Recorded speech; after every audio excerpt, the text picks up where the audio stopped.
Part 4 Narendra के जीवन से। एक बार स्वामी विवेकानंद अमेरिका में भ्रमण कर रहे थे। अचानक एक जगह से गुजरते हुए उन्होंने पुल पर खड़े कुछ लड़कों को नदी में तैर रहे अंडे के छिलकों पर बंदूक से निशाना लगाते देखा। किसी भी लड़के का एक भी निशाना सही नहीं लग रहा था। उन्होंने एक लड़के से बंदूक ली और खुद निशाना लगाने लगे। उन्होंने पहला निशाना लगाया जो बिल्कुल सही लगा। फिर उन्होंने एक के बाद एक कुल 12 निशाने लगाए। ये निशाने भी बिल्कुल सटीक लगे। यह देखकर लड़के दंग रह गए। उन्होंने उनसे पूछा, स्वामी जी, आप ये कैसे कर लेते हैं?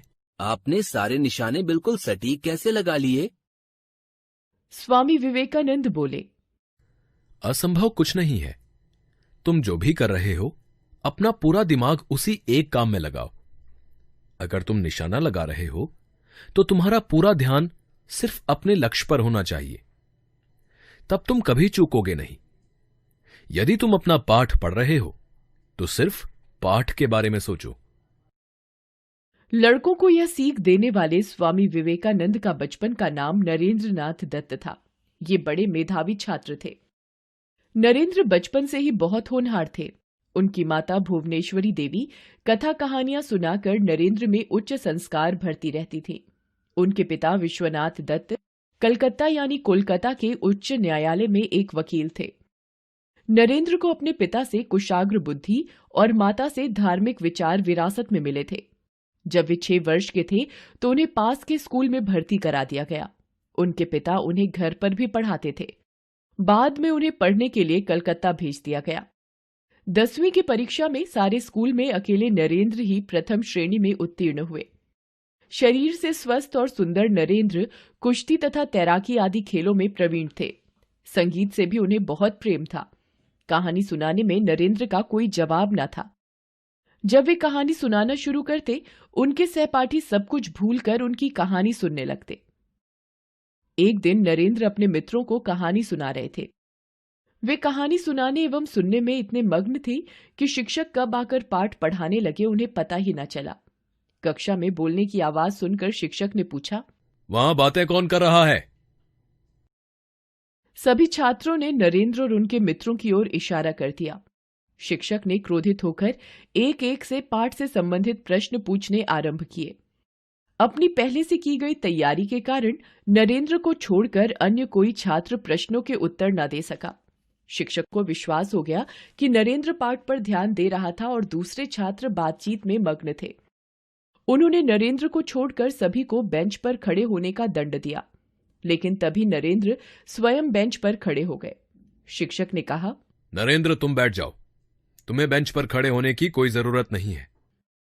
नरेंद्र ने विनम्रता पूर्वक कहा, सर, मैं ही तो कहानी सुना रहा था।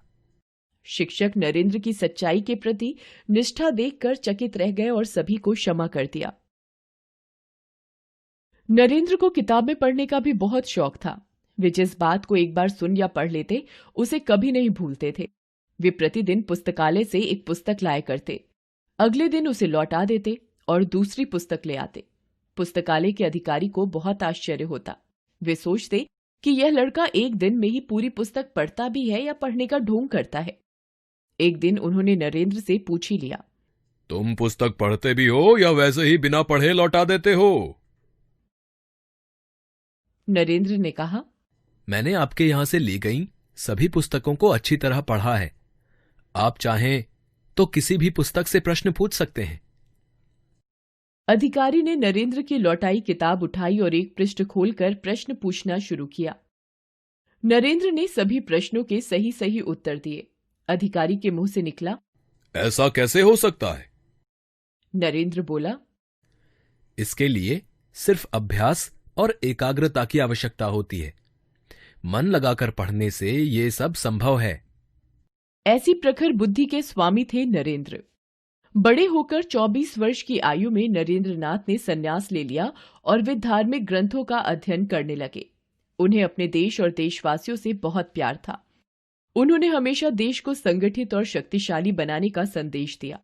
उन्होंने 30 वर्ष की आयु में अमेरिका के शिकागो शहर में आयोजित विश्व धर्म संसद में शून्य पर बोलते हुए भारतीय संस्कृति का लोहा संपूर्ण विश्व को मनवाया। उन्होंने सदैव अपने देश से अज्ञानता और अंधविश्वास को दूर हटाने का प्रयत्न किया।